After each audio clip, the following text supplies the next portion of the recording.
Hi, my name is Elizabeth Hancock, and this is my toolkit presentation.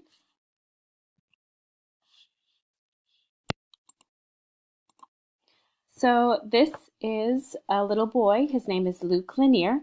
He is 13 months old, and he was diagnosed with a developmental delay in the areas of gross and fine motor skills, self-help, and adaptive skills.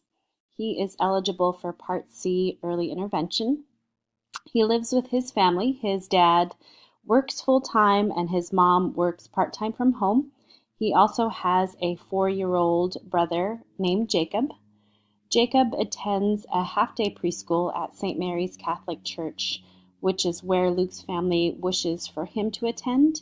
He does go a few hours a week for Mom's Morning Out. He also goes to story time at the library and he has play dates, but he also runs errands with Mom. Rob attends to the boys in the evening after dinner.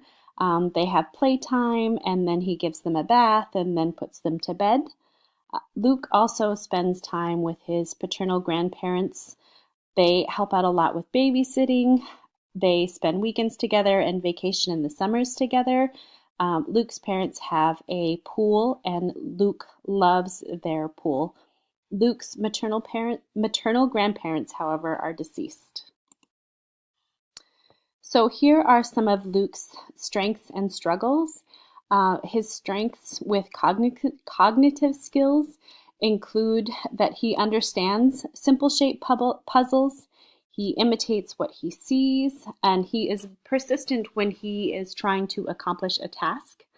Social emotionally, Luke indicates that he's ready for more interactive games like patty cake.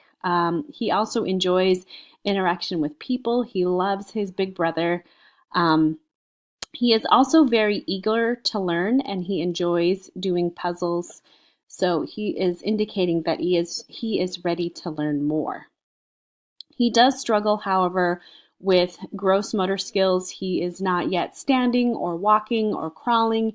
He also struggles with getting into a seated position without assistance.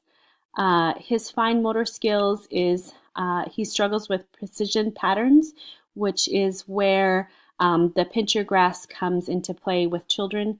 He also struggles with manipulating small objects such as puzzle pieces, turning them to get them to fit into the spaces they need to fit into. He also is struggling with grasping a spoon to self-feed himself, but also to feed himself with finger food. So the IFSP outcome that I came up with is Luke will grasp small objects using his index finger and his thumb.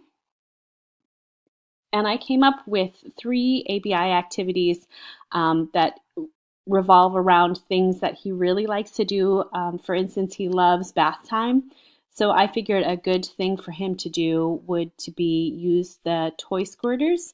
Since he loves bath time, these will give him something that he will love to play with. It will be a good time for him to focus on his pincher grasp.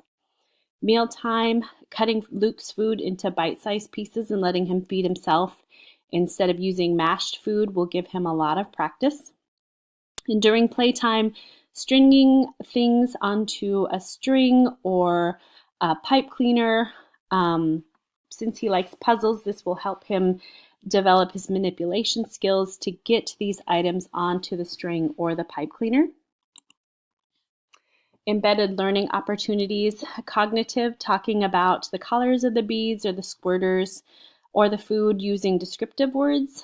Communication, asking him which target he's going to hit after letting him know which target you're going to hit.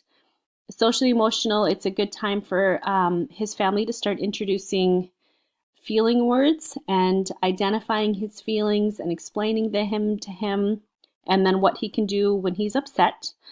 Fine motor skills, talking about the activities as he's doing them, what his fingers are doing.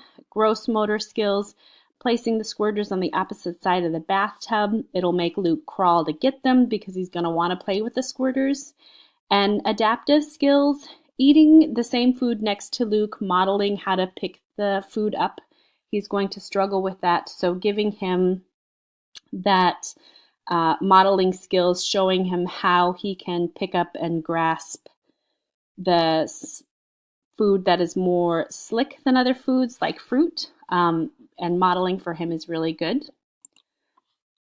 Plan variations and other bits, using uncooked spaghetti and placing it in like a piece of Play-Doh stuck to his food tray, and then you could string on fruit, and then placing the squirters on the bathtub, on the edge of the bathtub, will force him to pull himself up to the edge of the bathtub. It's important, though, that the family makes sure that the bottom of the bathtub has some grippy materials on it so he doesn't slip and fall.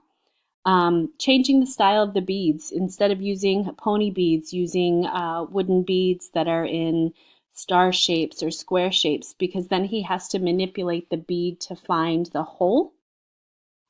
And then as his pincher grasp advances, giving him a toothpick to pick the food up with instead of his fingers, that will really hone in that pincher grasp, because he's gonna have to concentrate more to squeeze the toothpick to get the food from his tray to his mouth. And then also taking the bath squirters outside and placing the targets far apart. So some kids don't like grass, so this will maybe force him to stand up and walk because he's not going to want to crawl on the grass. And then these are my references. I used both books that we have for the class, and I hope you enjoyed my presentation.